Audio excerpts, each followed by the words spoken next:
Bonjour Alain, bonjour chers amis. Le pasteur Josias vous souhaite donc la bienvenue dans votre session d'information à caractère spirituel, l'émission Bonne Nouvelle. Nous poursuivons notre série sur les trois choses qui demeurent, selon donc les déclarations de Paul en 1 Corinthiens 13, le verset 13. Mais ces trois choses demeurent, la foi, l'espérance et l'amour. Mais la plus grande de ces choses, c'est l'amour. Après avoir évoqué la foi et l'espérance, je vous invite à considérer l'amour comme étant donc une de ces trois choses qui demeurent, pour ne pas dire la plus grande chose qui demeure. Qu'entendons-nous par le mot amour ? C'est un mot qui est utilisé dans toutes sortes de contextes et de situations. Il est employé dans les relations humaines pour donner notre ressenti sur les objets, des animaux, sur des situations. Il est omniprésent sur les réseaux sociaux, au travers des symboles d'un pouce levé vers le haut ou en forme de cœur. Sur le plan des relations humaines, l'amour se caractérise bien souvent par des sentiments éprouvés. Il se rattache à un organe essentiel du corps qui est le cœur. Pour nous aider à mieux cerner ce que Paul entend par amour, nous rappelons cette première vérité. Dieu est amour, selon 1 Jean 4, le verset 8. De même que la foi et l'espérance sont directement liées au Christ, la Bible affirme que la définition de Dieu, c'est l'amour. Les paroles, les actions, les projets venant de Dieu sont labellisés par l'amour. Aussi vrai qu'il est difficile d'enfermer Dieu dans un cadre, aussi vrai, il est difficile d'apporter une définition exhaustive de l'amour. Ceci étant, l'apôtre Paul nous propose des caractéristiques de l'amour dans ce beau passage de 1 Corinthiens 13. Il déclare « Quand je parlerai les langues des hommes et des anges, si je n'ai pas la charité, je suis un airain qui résonne ou une cymbale qui retentit. Et quand j'aurai le don de prophétie, la science de tous les mystères et toute la connaissance, quand j'aurai même toute la foi jusqu'à transporter des montagnes, si je n'ai pas la charité, je ne suis rien. Et quand je distribuerai tous mes biens pour la nourriture des pauvres, quand je livrerai même mon corps pour être brûlé, si je n'ai pas la charité, cela ne sert de rien. La charité est patiente, elle est pleine de bonté. La charité n'est point envieuse, la charité ne se vante point, elle ne s'enfle point d'orgueil. Elle ne fait rien de malhonnête, elle ne cherche point son intérêt, elle ne s'irrite point, elle ne soupçonne point le mal. Elle ne se réjouit point de l'injustice, mais elle se réjouit de la vérité. Elle excuse tout, elle croit tout, elle espère tout, elle supporte tout. La charité ne périt jamais. Les prophéties prendront fin, les langues cesseront, la connaissance disparaîtra. Car nous connaissons en partie et nous prophétisons en partie. Mais quand ce qui est parfait sera venu, ce qui est partiel disparaîtra. Lorsque j'étais un enfant, je parlais comme un enfant, je pensais comme un enfant, je raisonnais comme un enfant. Lorsque je suis devenu homme, j'ai fait disparaître ce qui est de l'enfant. Aujourd'hui, nous voyons au moyen de miroirs, d'une manière obscure, mais alors nous verrons face à face. Aujourd'hui, je connais en partie, mais alors je connaîtrai comme j'ai été connu. Maintenant donc, ces trois choses demeurent, la foi, l'espérance, la charité, mais la plus grande de ces choses, c'est la charité.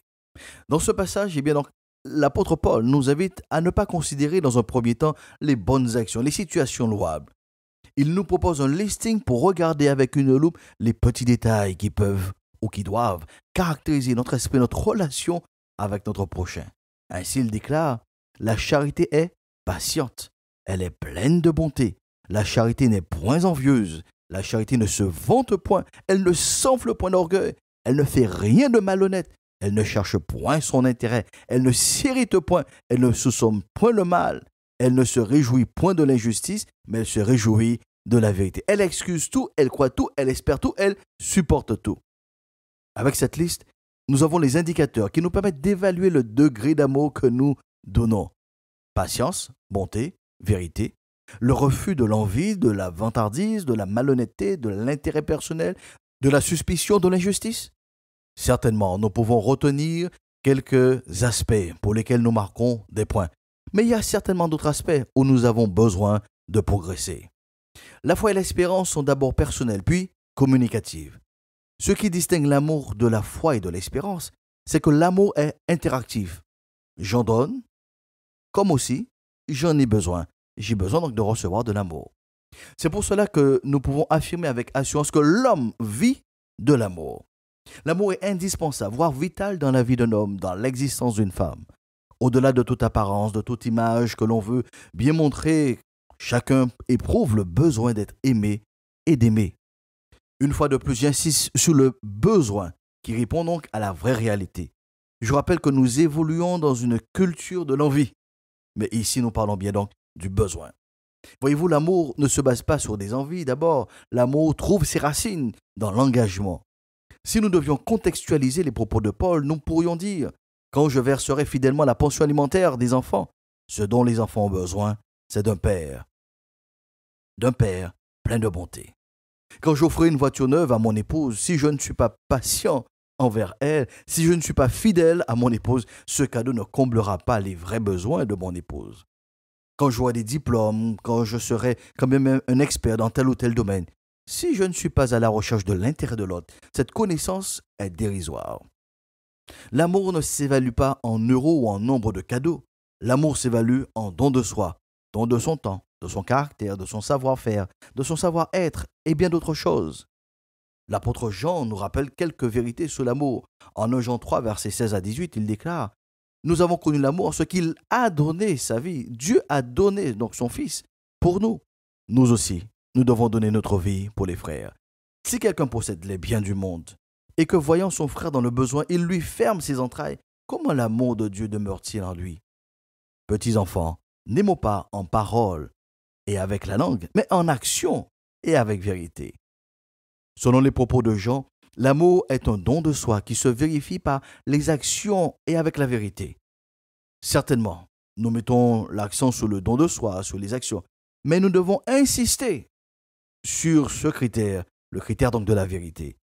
L'amour se donne, se reçoit sans hypocrisie, sans duplicité, sans fausseté.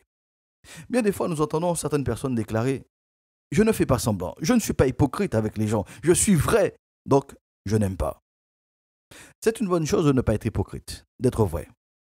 Mais cela n'exempte pas d'aimer. Aimer ne veut pas forcément dire que nous avons une affinité, une amitié avec tout le monde. Aimer nous invite à aider l'autre en vue de sa réussite. Lisons Romains 12, verset 9 jusqu'à la fin. Il est donc dit que la charité soit donc sans hypocrisie. Ayez donc le mal en horreur. Attachez-vous fortement au bien. Par amour fraternel, soyez pleins d'affection les uns pour les autres. Par honneur, usez de prévenance. Au verset 15, il est dit: réjouissez-vous avec ceux qui se réjouissent, pleurez avec ceux qui pleurent. Ayez les mêmes sentiments les uns envers les autres. N'aspirez pas à ce qui est élevé, mais laissez-vous attirer par ce qui est humble. Ne soyez point sages à vos propres yeux. Ne rendez à personne le mal pour le mal. Recherchez ce qui est bien devant tous les hommes.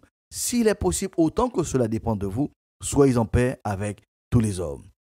Ne vous vengez point vous-même, bien-aimés, mais laissez agir la colère, car il est écrit: à moi la vengeance, à moi la rétribution, dit le Seigneur. Mais si ton ennemi a faim, donne-lui à manger. S'il a soif, donne-lui à boire, car en agissant ainsi, ce sont des charbons ardents que tu amasseras sur sa tête.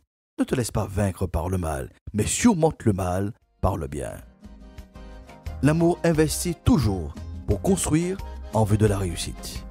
À ce titre, je laisse le soin au groupe Formi de nous donner bien donc en chanson une illustration, une démonstration de ce que l'amour peut faire.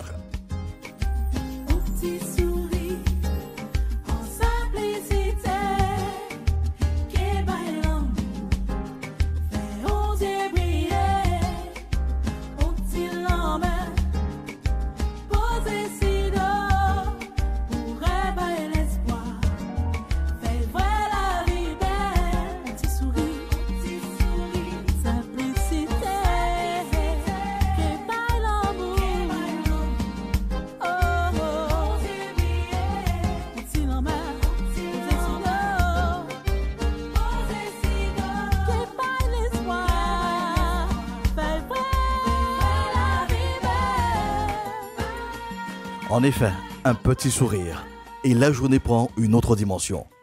Vous et moi, nous sommes capables, oui, capables de donner de l'amour. Je vous rappelle donc que c'était le groupe formé avec ce très beau titre, Misère, disponible dès maintenant, bien sûr, toutes les plateformes de téléchargement. Je vous propose donc de poursuivre cette thématique de l'amour en visitant notre Guadeloupe. Nous prenons donc rendez-vous pour une prochaine session. En attendant, retrouvez dès aujourd'hui donc cette session sur l'amour sur la chaîne YouTube du Pasteur Josias. Et je reste donc à votre écoute au 06 90 92 77 71. Pour cette nouvelle semaine, nous proclamons dans l'amour La paix de Dieu soit avec vous pour une meilleure saison.